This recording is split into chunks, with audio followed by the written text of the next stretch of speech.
Uh, actually, ayoko sagutin na sana yung issue na yan kasi I don't want to dignify a fake news na ganyan eh. But since you raised that question, and I'm sure yung mga nandirito will understand, those are related to my testimony in the Senate.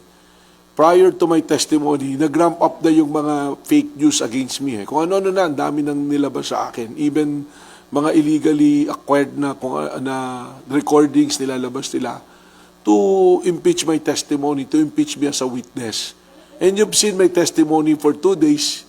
The defense tried to impeach me, to confuse me, and to do everything. And you be the judge kung ano yung nangyari sa testimony. That was very malicious. In fact, I've coordinated with the news network na naglabas nito. Because the news report, ikinunik eh. Matapos ang testimonya ni Director Melvin Matibag, lumabas ang issue na meron siyang mansyon may mansyon siya sa Amerika. Yun yung sinasabi. Pakikon nyo nga muna yung ano. Na meron siyang mansyon sa Amerika, no? Yun yung sinasabi. Ang nangyari, yung pangalan na ginagamit dun sa mansyon, Melvin Matibag.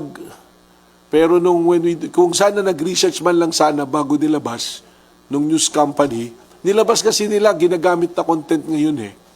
No?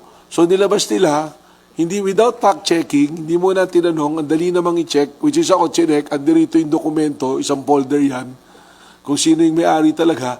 It so happen, ang pangalan talaga ng may-ari, Melvin Matibag, but his name is Melvin Behosano Matibag, who is married to Ana Marie Laman.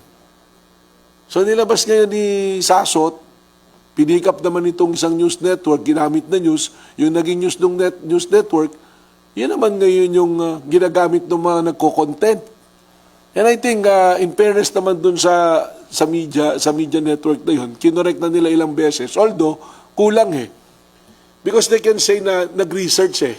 We made the research, hindi naman pala talaga itong Melvin Matibag na ito. In fairness also to the owner.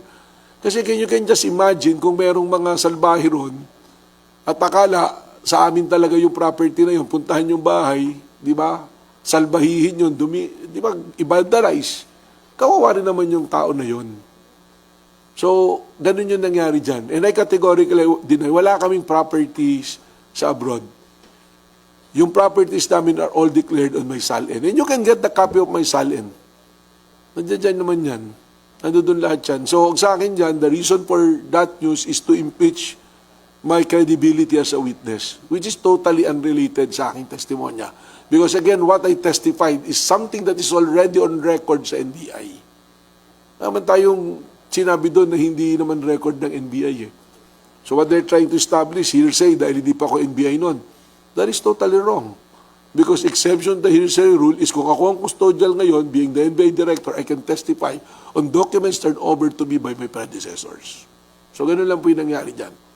And there's the document, one folder yan. Kung sino may-ari, andyan yung deed. And even assuming if it's true that that property, just for the sake of argument, na yung property na yan ay talagang binili namin, anong sabi dun sa news? Dun sa fake news na nilalabas? It was acquired by this Melvin Matibag and Ana Marie Laman when? 2004. Mali na kagad eh. Hindi pa nga kami magkakilala ng asawa ko noong 2004 eh. Oh. Pero that's very odd talaga. Kaya minsan, yung mga makikitid yung utak, I don't want to brand what group is that, sabihin na kagad, palusot lang yan. But you check the records, it will bear you out.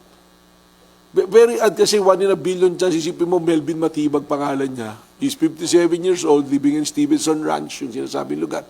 Ang asawa niya, Ana Marie ang pangalan. And my wife's name is Ann. Maria Reni Ann Lourdes G. Matibag. So this is totally fake news. So I abhor this kind of behavior na dapat naman, nandito naman yung news network na, siguro naman you have to do something about it. Or otherwise, I will be the one doing something about it. Ganun lang kasimple yun. So let's be all responsible. And clear, kitang-kita yung motibo to impeach my testimony.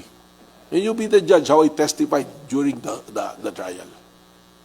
You can be a senator judge one time na sabihin nyo, how did I testify? Simple lang. I hope I answered your question. Ito yung documents. I can give it all to you. Ayan o, property profile. Andito yung deed of sale nila.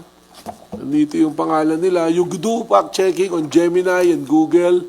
Lalabas yung totoong pangalan niya, yung Facebook account niya, check nyo. Ganun lang kasimple yun, mga kasama. Before you come out with the news, check natin.